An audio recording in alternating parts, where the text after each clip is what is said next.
long time ago, there was a high-class rich man. As he became older, he realized that the suffering of old age was about the same for rich and poor alike. So he gave up his wealth and class position and went into the forest to live as a poor monk. He practiced meditation and developed his mind. He freed himself from unwholesome thoughts and became contented and happy. His peacefulness and friendliness gradually drew 500 followers to his side. At that time, long ago, most monks usually looked pretty serious. But there was one monk who, even though he was quite dignified, always wore at least a little smile on his face. No matter what happened, he never lost this glimmer of inner happiness. And on happy occasions, he had the broadest smile and the warmest laughter of all.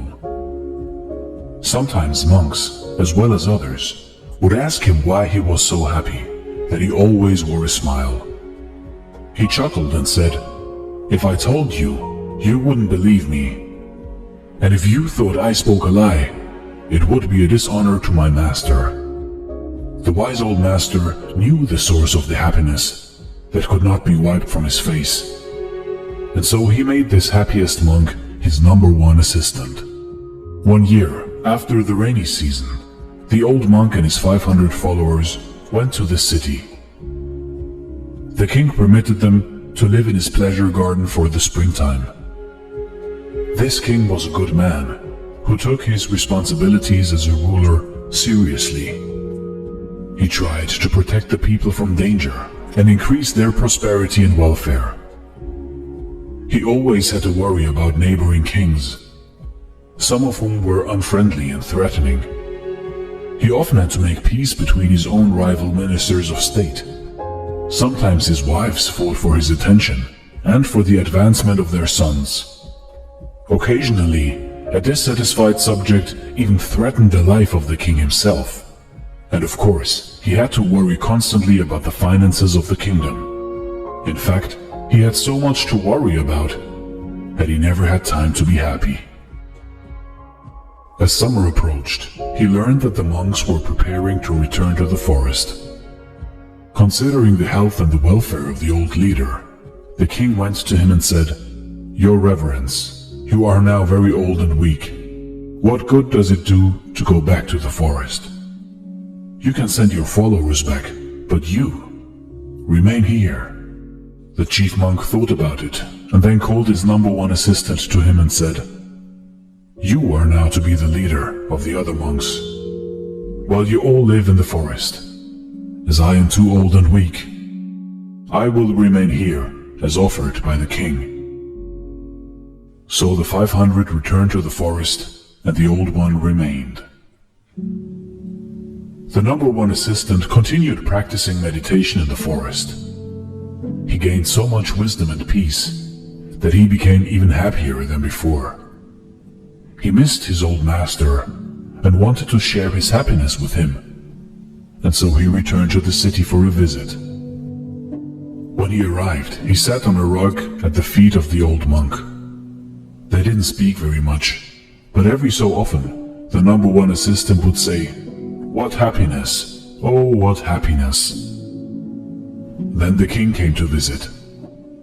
He paid his respects to the chief monk. However, the one from the forest just kept saying, "What happiness! Oh, what happiness!" He did not even stop to greet the king and show proper respect. And this disturbed the king, and he thought, "With all my worries, as busy as I am looking after the kingdom, I take out time for a visit, and this monk does not respect me enough to even recognize me. How insulting." He said to the senior of the two monks, "Venerable sir, this monk must be stupid from overeating. That must be why he is so full of happiness. Does he lie around here so lazy all the time?" The head monk replied, "O king, have patience, and I will tell you the source of his happiness. Not many people know it. He was once a king, just as rich and mighty as you. Then he was ordained a monk and gave up his kingly life. Now he thinks his old happiness was nothing compared to his present joy. He used to be surrounded by armed men who guarded and protected him. Now, sitting alone in the forest with nothing to fear, he has no need for armed guards. He has given up the burden of worrying about wealth that has to be protected. Instead, free of the worry of health and the fear of power, his wisdom protects himself and others. He advances in meditation to such inner peace that he cannot keep from saying, "What happiness, oh what happiness." The king understood at once.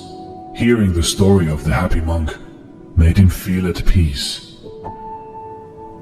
He stayed for a while and received advice from both of them. Then he honored them and returned to the palace. Later, the happy monk, who once had been a king, paid his respects to his master and returned to the lovely forest. The old chief monk lived out the remainder of his life, died, and was reborn in a high heaven world. You see, in life, if we stay unattached to wealth and power, our happiness increases. If we search for happiness in the outer world, in everything that isn't within us already, we will never retain it. We will never find happiness, because happiness is the way. The way is within us, and no material possessions can ever guide us to happiness as much as our inner happy self and our inner being. Those who hide behind wealth and power will never find happiness. But if you are a master of your own fate, a master of happiness, you will find it even in the smallest of things in this world.